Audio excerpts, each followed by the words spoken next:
Hello all and welcome to థైవ్యూ. రీసెంట్గా రెడిట్లో ఒక పోస్ట్ చూశాను. What if Salaar was run by Chiranjeevi garu అని. అది చూసాక నాకు చాలా కొత్తగా అనిపించింది.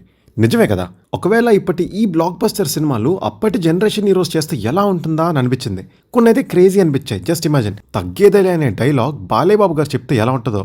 సో ఈరోజు వీడియోలో అలా అనిపించిన కొన్ని క్రేజీ మూవీస్ అండ్ హీరోస్ గురించి మాట్లాడేసుకుందాం. ఫస్ట్ మనందరికీ పాన్ ఇండియాని పరిచయం చేసిన బాహుబలి సినిమాని తీసుకుంటే, మూవీలో మెయిన్ కాస్ట్ ప్రభాస్, రాణా దగ్గుబాటి, రమ్యకృష్ణ, అనుష్క వీళ్ళందరూ వారి వారి క్యారెక్టర్స్లో జీవించేశారు. బట్ వీళ్ళ సంగతి సరే. బట్ ఒకవేళ అప్పట్లో బాహుబలి తీసుంటే వాళ్ళలో ఏ యాక్టర్ సూట్ అయ్యేవారు అనేది కదా మన వీడియో. మాకైతే ఆబ్వియస్లీ బాహుబలి క్యారెక్టర్ చిరంజీవి గారే. స్క్రీన్ మీద అలాంటి ఒక లార్జర్ దెన్ లైఫ్ క్యారెక్టర్ని పోర్ట్రే చేయాలన్నా, ఆ రాజసం ఉట్టిపడాలన్నా, ఆ డ్రామా పండాలన్నా బాసే కరెక్ట్. తన స్క్రీన్ ప్రెజెన్స్తో ఇటు ఎలివేషన్ సీన్స్ని అటు ఎమోషనల్ సీన్స్ని ఇంకో లెవెల్కి తీసుకెళ్ళగలరు ఆయన. జస్ట్ ఇమాజిన్, ఆ కోర్ట్ సీన్లో చిరంజీవి గారు అలా పవర్ఫుల్గా నడుచుకుంటూ వచ్చి ఆ క్లోజప్లో పవర్ఫుల్ ఐస్తో తప్పు చేసావు దేవసేన, నరకాల్సింది వేళ్ళు కాదు తల అంటుంటే ఎలా ఉంటుందో. అమరేంద్ర బాహుబలి అని నేను అని చెప్తుంటే బ్యాక్గ్రౌండ్లో ఇంద్ర 175 డేస్ ఫంక్షన్లో ఉన్న గోల, అరుపులు అవన్నీ ఉంటే ఎలా ఉంటుందో. థియేటర్లు దద్దరిల్లిపోతాయి కదా. ఇంకా చిరంజీవి గారి హార్స్ రైడింగ్ స్కిల్స్ గురించి మనం స్పెషల్గా చెప్పాలా, మీకే తెలుసు. సో ఇవన్నీ కన్సిడర్ చేసి బాహుబలికి ఆయన అయితే పర్ఫెక్ట్ అనిపించింది. సరే, బాహుబలి ఫినిష్. మరి నెక్స్ట్ తనని ఎదిరించే మోస్ట్ పవర్ఫుల్ క్యారెక్టర్ అయిన భల్లాలదేవ్ ఎవరైతే బాగుంటుంది? ఇంకెవరండి, రానా దగ్గుబాటి గారి బాబాయ్ వెంకటేష్ గారు.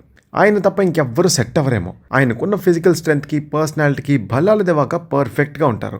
ఎప్పుడైనా ఎక్స్ట్రీమ్ యాంగర్తో ఫైట్ చేసేటప్పుడు వెంకీ మామని అబ్జర్వ్ చేశారా మీరు? కొంచెం భయపెట్టేలా ఉంటారు ఆయన, ఉగ్రం రూపంలో అనిపిస్తుంది.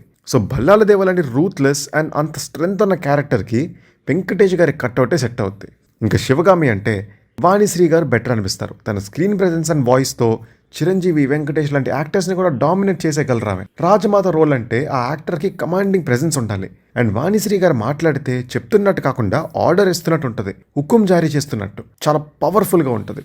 అసలు రాజమాత రోల్కి ఉండాల్సిన క్వాలిటీ అది కదా. And finally Devasena. I think మిగతావేమో కానీ ఈ క్యారెక్టర్ మాత్రం నా చాయిస్ 100% కరెక్ట్. అండ్ మీరు కూడా ఒప్పుకుంటారు, విజయశాంతి గారు. అసలు చిరంజీవి గారి పక్కన ఒక స్ట్రాంగ్ ఫీమేల్ లీడ్ అంటే విజయశాంతి గారు తప్ప ఎవ్వరు సెట్ అవ్వరు. నిజమే కదా, ఎదురుగా రాజమాత ఉన్నా సరే ఎదిరించగలిగి మాట్లాడే ఒక క్యారెక్టర్ దేవసేన. సో ఆ లెవెల్ డామినేటింగ్ పర్ఫార్మెన్స్ ఇవ్వాలంటే ఒక విజయశాంతి గారి వల్లే అవుద్ది. ఇది మరి బాహుబలి గురించి. నెక్స్ట్ ఏమో పుష్ప. అసలు పుష్ప క్యారెక్టర్ అంటేనే full on attitude and heroism ఉంటుంది. ఆల్సో సినిమా టోన్ కూడా చాలా రస్టిక్గా ఉంటుంది. సో ఇలాంటి ఒక మాస్ క్యారెక్టర్కి చిరంజీవి గారు అయితే బాగుంటుంది, లేకపోతే బాలకృష్ణ గారు కూడా సెట్ అవుతారు. వీళ్ళిద్దరిలో కూడా ఐ ప్రిఫర్ బాలకృష్ణ గారు. ఎందుకంటే పుష్ప అనగానే ఫస్ట్ లారీలు గుర్తొస్తాయి. బాలేబాబుని లారీ డ్రైవర్ మూవీలో చూడడం వల్ల ఏమో కానీ పుష్ప అనగానే బాలేబాబు గుర్తొచ్చేస్తారు. అండ్ బాలేబాబు గారి పర్ఫార్మెన్స్ అంటేనే intense action and emotional depth కలిసి ఉంటాయి. అండ్ ఎగ్జాక్ట్లీ పుష్పరాజ్ క్యారెక్టర్కి ఇదే కావాలి. జస్ట్ ఇమాజిన్, నీ అవ్వ తగ్గేదేలే అని బాలేబాబు అంటే ఎలా ఉంటుందో. పుష్ప అంటే ఫ్లవర్ అనుకున్నావా, ఫైర్ అని అయితే ఎలా ఉంటుందో. ఆఫ్కోర్స్ హీరో బాలయ్య అయితే డైలాగ్ కాస్త మారుస్తారులండి. పుష్ప అంటే పువ్వు అనుకున్నావా, పులే అని అంటారేమో, ఏమో జస్ట్ జోకింగ్ అంతే. అండ్ సినిమా అంతటికి బాలయ్య బాబు ఓకే, కానీ నాకు ఒక్క డౌట్ ఉంది భయ్య. ఆ క్లైమాక్స్లో ఇది సార్ బ్రాండ్ అనే సీన్ని బాలయ్య బాబు అనే కాదు అప్పటి హీరోస్లో ఎవరైనా అటెంప్ట్ చేయగలరా అని.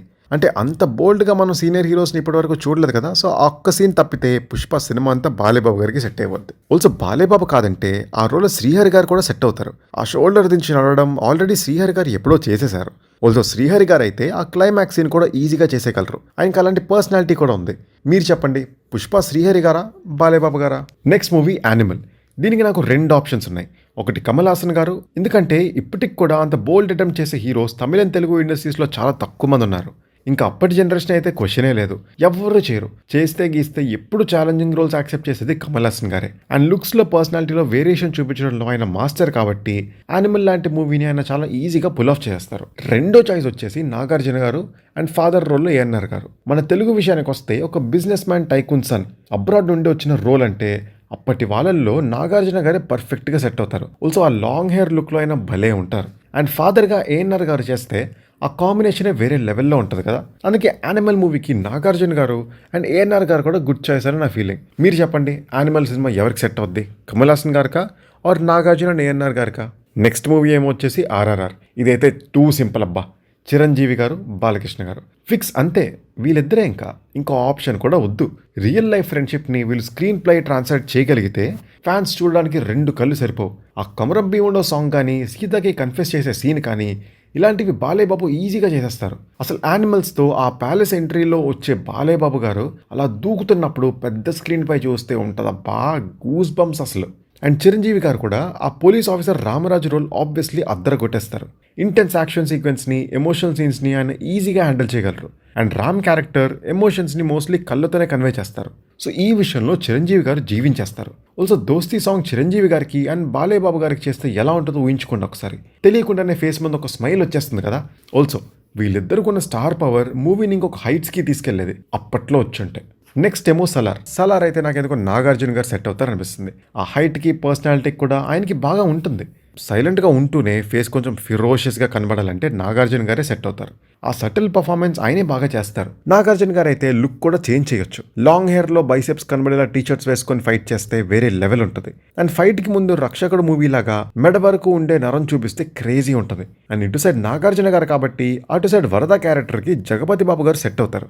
ఎలానో వరద తన కొడుకే కదా, ఏం పర్లేదు లేని సెట్ అయిపోతారు. మిగతా సీన్స్ ఏమో కానీ లాస్ట్లో దేవ శౌర్యంగాని తెలిసాక షర్ట్లెస్ సీన్ ఉంటుంది కదా, అదైతే అప్పటి హీరోస్లో నాగార్జున గారికి మాత్రమే సెట్ అవుతుంది. నెక్స్ట్ ఏమో కేజీఎఫ్. ఈ రాకీ బాయ్ క్యారెక్టర్ చేయాలంటే one and only actor Rajinikanth గారు. ఆ style, swag, powerful dialogues Rajinikanth గారు చెప్తే థియేటర్లో మెంటలేకపోతారు అబ్బా జనాలు. అండ్ మళ్ళీ రజనీకాంత్ గారి హెయిర్ స్టైల్, అప్పట్లో రజనీ గారికి మంచి హెయిర్ ఉండేది అండ్ ఇప్పుడంతా సన్నగా కాకుండా బాగానే ఉండేవారు. సో రాకీ బాయ్ లుక్లో రజనీకాంత్ గారు అద్దిరిపోతారు. అండ్ ఆ హెయిర్ సర్దుకునేది, సెకండ్ పార్ట్లో సిగరెట్ కాల్చేది, ప్రపంచంలో తల్లికి మించిన యోధులు లేరు, జీవితంలో భయం ఉండాలి, ఆ భయం గుండెల్లో ఉండాలి, అయితే ఆ గుండె ఎదుతోడదై ఉండాలి, ఇలాంటివి రజనీకాంత్ గారు చెప్తే చాలా గట్టిగా పేలుతాయి. నెక్స్ట్ ఏమో వచ్చేసి అర్జున్ రెడ్డి మనం చూసిన సీనియర్ హీరోస్ కాదు కానీ వాళ్ళ సీనియర్ హీరోస్లో ఏఎన్ఆర్ గారు చేస్తే ఎలా ఉంటుంది అంటారు? అంటే ఆయన ఆల్రెడీ దేవదాస్ మూవీలో లవ్ ఫెయిలియర్గా చేశారు. ఇంకా అప్పటి నుండి లవ్ ఫెయిలియర్ క్యారెక్టర్స్ అంటే అది ఏఎన్ఆర్ఏ అని ఫిక్స్ అయిపోయారు. ఆల్సో ఏఎన్ఆర్ గారు ఒక కాంప్లెక్స్ క్యారెక్టర్లోని డీప్ ఎమోషన్స్ని పర్ఫెక్ట్గా ప్రమోట్ చేయగలరు. అండ్ ఇలాంటి లవ్ ఫెయిలియర్స్లో ఏఎన్ఆర్ గారు మందు సీసా పట్టుకొని బాధపడుతుంటే ఆ ఎమోషన్ చాలా జెన్యున్గా అనిపిస్తుంది. అంత ఇన్వాల్వ్ అయిపోతారు ఆయన. సో అర్జున్ రెడ్డి లాంటి ఒక కాంప్లెక్స్ క్యారెక్టర్ని ఏఎన్ఆర్ గారు చేస్తే చాలా క్రేజీగా ఉంటుంది. ఒకవేళ ఏఎన్ఆర్ గారు కాకపోతే ఆ టైంలో శోభన్ బాబు గారు కూడా ఇలాంటి లవ్ ఫెయిలియర్ మూవీస్కి యాప్ట్గా సెట్ అయ్యేవారు. సో ఈ ఇద్దరిలో ఎవరు అర్జున్ రెడ్డి క్యారెక్టర్కి సెట్ అవుతారో మీరే చెప్పండి. నెక్స్ట్ వచ్చేసి జెర్సీ. ఇది ఆబ్వియస్లీ వెంకటేష్ గారే. యాక్చువల్లీ ఈ సినిమా ఫస్ట్ చాయిస్ కూడా వెంకటేష్ గారేనంట. ఆల్సో ఇలాంటి ఒక ఎమోషనల్ స్పోర్ట్స్ ఫిల్మ్ అంటే అది కూడా క్రికెట్. వెంకటేష్ గారే తప్ప ఎవరికి సెట్ అవుద్దో చెప్పండి. అప్పట్లో వసంతం సినిమా వచ్చింది కదా, అలాంటి టైంలో అంటే ఆ ఏజ్లో వెంకటేష్ గారు జెర్సీ లాంటి సినిమా చేసుంటే థియేటర్లో ఆయన పర్ఫార్మెన్స్కి ఆడియన్స్ వాళ్ళ ఏడిచేసేవారు. అండ్ నాకు కూడా ఒక కోరిక ఉంది భయ్య, వెంకటేష్ గారిని ఒక ఫుల్ ఫ్లెజ్ క్రికెట్ బేస్ స్పోర్ట్స్ డ్రామాలో చూడాలని. ఎవరైనా డైరెక్టర్ ఒక చక్దే మూవీ టైప్లో క్రికెట్ బేస్తో ఏమైనా సినిమా వెంకీ మామతో ప్లాన్ చేస్తే బాగుంటుంది. జెర్సీలో నాని బ్యాట్ పైకి లేపినప్పుడు బ్యాక్ షాట్ ఉంటుంది కదా, ఆ షాట్లో వెంకీ మామను ఒక్కసారి చూడాలని ఉంది. ఎవరైనా స్క్రిప్ట్ రాయండమ్మా ప్లీజ్. సో అదండి వీడియో.